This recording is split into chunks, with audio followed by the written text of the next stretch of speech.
శ్రీ గురుభ్యో నమః శ్రీమాత్రే నమః. హయగ్రీవ జయంతి మనకి రాఖీ పౌర్ణమి రోజున హయగ్రీవ జయంతి అనేది వస్తుంది కదా. అసలు ఈ హయగ్రీవ అవతారం ఏంటిది? ఆ అవతారం ఎలా ఉంటుంది అంటే, ఇప్పుడు నరసింహ అవతారంలో పైన సింహము కింద మానవ ఆకారం, ఈ హయగ్రీవ అవతారంలో పైన గుర్రము కింద మానవ ఆకారం అన్నమాట. అసలు ఈ మహావిష్ణువు ఈ హయగ్రీవుడిగా అవతరించటానికి ఏంటిది కారణం అంటే, సోమకాసురుడు అనే ఒక అసురుడు ఉండేవాడు. ఈ అసురుడు వేదాలని తస్కరించాడనమాట, జ్ఞానాన్ని తస్కరిస్తూ ఉన్నాడు. అసలు ఆ సోమకాసురుడు బ్రహ్మదేవుడి యొక్క వరం వల్లనే జీవిస్తూ ఉంటాడు. అటువంటి బ్రహ్మదేవుడికున్న జ్ఞానాన్ని కూడా తస్కరించాడు. బ్రహ్మదేవుడి యొక్క జ్ఞానాన్ని తస్కరిస్తే ఇంకా వేదాలు ఎక్కడి నుంచి వస్తాయి? ఆయన ఆలోచనలో నుంచి వచ్చినాయే కదా వేదాలు అనేవి. ఇంకా ఏం చేయాలి? అప్పుడు వాడితో యుద్ధం చేయలేక బ్రహ్మదేవుడు మహావిష్ణువు దగ్గరికి వెళ్ళి అడిగాడు. అడిగితే అసలు వాడికి వరం ఇచ్చింది కూడా బ్రహ్మదేవుడే. అదే చెప్తులేదా, ఎవరైతే మంచి చేస్తారో వాళ్ళకే మనం ఎసరు పెట్టడము అంటే ఇదే అనమాట. అలా జరిగింది. అప్పుడు మహావిష్ణువు ఆ సోమకాసురుడితో యుద్ధం చేసి వెళ్ళాడు. బ్రహ్మదేవుడు అడగగానే సోమకాసురుడి మీదికి యుద్ధానికి వెళ్ళాడు మహావిష్ణువు. వచ్చి అలా అలసిపోయి ఉన్నాడు. దేవతలు, పరమేశ్వరుడు, పార్వతీదేవి, లక్ష్మీదేవి, నారదుడు, బ్రహ్మ అందరూ ఉన్నారు అక్కడ. పాపం ఆయన చేసి యుద్ధం అలా మహావిష్ణువు శయనించి ఉంటాడనమాట. అప్పుడు ఆ సోమకాసురుడు ఈ యొక్క హయగ్రీవ అవతారంతోనే సంహరింపబడతాడు అన్న ఒక ఆలోచన.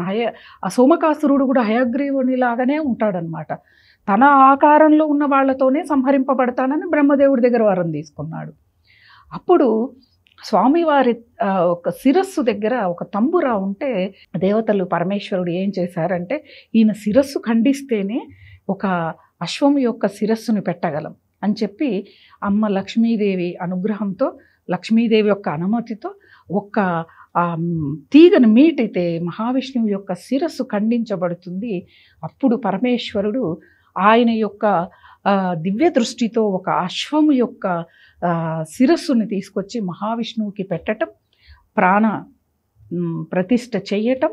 అప్పుడు స్వామివారు అత్యంత అంటే ముందు కంటే ఎక్కువగా ఉత్సాహంగా వెళ్ళి ఆ యొక్క హయగ్రీవు అవతారంలో ఉన్న, అంటే ఈయనలాగే ఉన్నాడు ఆ సోమకాసురుడు, అప్పుడు సంహరించాడనమాట. ఆ సంహరించి దేవతలందరికీ కూడా జ్ఞానాన్ని, అంటే వేదాలని, జ్ఞానాన్ని రక్షించాడనమాట. కాబట్టే హయగ్రీవనామ స్మరణ ఎప్పుడూ కూడా మనకి జ్ఞానాన్ని కలిగిస్తుంది. ముఖ్యంగా యువతకి, చదువుకునే పిల్లలకి జ్ఞానం అవసరం. అందరూ అనుకుంటారు మాకు చాలా తెలివితేటలు, మా పిల్లలు అద్భుతంగా చదివేస్తారండి, కానీ జ్ఞానం ఉండదు. జ్ఞానం వేరు, చదువు వేరు, విద్య వేరు. విద్య బుద్ధులు అంటారు, విద్య ఉంటుంది, బుద్ధి ఉండట్లేదు. ఏ విధంగా ఎవరి దగ్గర ప్రవర్తించాలో తెలియదు, తల్లిదండ్రులు ఎలా గౌరవించాలో తెలియదు, వచ్చిన వాళ్ళని ఎలా గౌరవించాలో తెలియదు, అతిథి సత్కారం తెలియదు, పెద్దవాళ్ళని గౌరవించడం తెలియదు, ఇంట్లో ఉన్న తాత ముత్తాతల్ని పలకరించడం తెలియదు. ఇవన్నీ కూడా జ్ఞానంతోనే వస్తాయి. కాబట్టి అటువంటి జ్ఞానం మనకి కావాలి, విద్య కూడా కావాలి అంటే హయగ్రీవ నామస్మరణ. పిల్లలకి ఈ కథని చెప్పండి, ఖచ్చితంగా ఈ వీడియోని వినిపించండి మీ పిల్లలందరికీ కూడా. హయగ్రీవుడి యొక్క కథని విన్నా, ఎవరికైనా చెప్పినా అద్భుతమైన జ్ఞానం అనేది లభిస్తుంది. కాబట్టి ఈ హయగ్రీవ జయంతిని, ఈ రోజున ఈ కథను మనం స్మరించుకోవాలి, మనం హయగ్రీవుడిని తలుచుకోవాలి. హయగ్రీవుడి యొక్క ఫోటో ఇంట్లో అందరిళ్లలో పెట్టుకోవాలని అయితే నేను చెప్పను. మహావిష్ణువు యొక్క విగ్రహం ఉన్న ఆ విగ్రహానికే అభిషేకము, పూజ అన్నీ కూడా చేసుకొని హయగ్రీవ అవతారంలో ఉన్న మహావిష్ణువుని మనం స్మరించుకోవాలి ఈరోజు. ఇలా ఆ హయగ్రీవ అవతారానికి, ఆ మహావిష్ణువు అవతారం స్వీకరించటానికి, ఇప్పుడు హిరణ్యకశిపుడు బాధల్ని తట్టుకోలేక ప్రహ్లాదుడు మహావిష్ణువుని స్మరిస్తే మానవుడి చేతిలో ఆయన సంహరింపబడ్డు. ఎందుకు? హిరణ్యకశిపుడికి వరం ఉంది కాబట్టి. వరాలంతా కూడా దేవతలే ఇస్తారు. మళ్ళా ఆ అసురుల యొక్క బాధకి ఆ దేవతలే మళ్ళా అవతారాలు తీసుకొని సంహరించడం జరుగుతుంది మనకి ఇక్కడ. అప్పుడు నరసింహ అవతారం, నరుడు సింహము రెండూ కలిసి ఉన్న యొక్క విచిత్రమైన ఆకారంలో ఆయన రావటం, సంహరించటం జరిగింది కదా మనకి. కాబట్టి ఇక్కడ కూడా అలానే అన్నమాట. హయగ్రీవుడు అనే ఆ ఆ ఆకారంలో ఉన్న ఆ సోమకాసురుణ్ణి సంహరించడం కోసం మహావిష్ణువు తీసుకున్న అద్భుతమైన జ్ఞానమైన అవతారమే ఈ యొక్క అవతారం అన్నమాట. ఈ యొక్క అవతార విశేషాలనే ఖచ్చితంగా వినాలి అంటారు. చెప్పాలి, చెప్పగలగాలి. ప్రతి ఒక్కళ్ళు కూడా మన యొక్క పురాణాన్ని, మన యొక్క సాంప్రదాయాన్ని, ఏ పండగ ఎందుకొచ్చింది, ఏ అవతారం ఎందుకొచ్చింది అనేది మనము విశ్లేషించుకొని అవి తెలుసుకుంటే మనకు అద్భుతమైన జ్ఞానం లభిస్తుంది. అది మనకి శ్రావణ పౌర్ణమి రోజున ఆయన యొక్క జయంతి అన్నమాట. హయగ్రీవుడి యొక్క జయంతి. ఆయన ఆ అవతారం తీసుకున్న రోజు ఈ రోజు అన్నమాట, శ్రావణ పౌర్ణమి.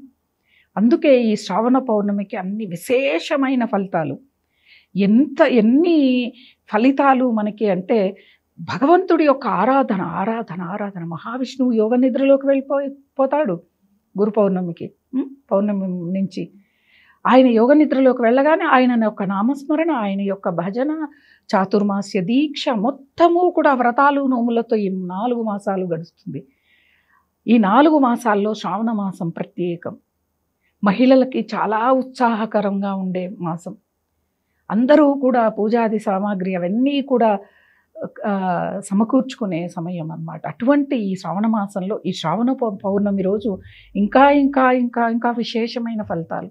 వీటన్నిటినీ కూడా మీరు అందుకోవాలంటే ఇక్కడ ముఖ్యంగా భక్తి, శ్రద్ధ, భగవంతుడి శరణాగతి పొందటం. ఇవన్నీ కూడా శరణాగతి కోరాలి. భక్తి శ్రద్ధ ఉంటే కాదు, శరణాగతి కోరితేనే ఆ మహావిష్ణువు యొక్క అనుగ్రహం మనకి లభిస్తుంది.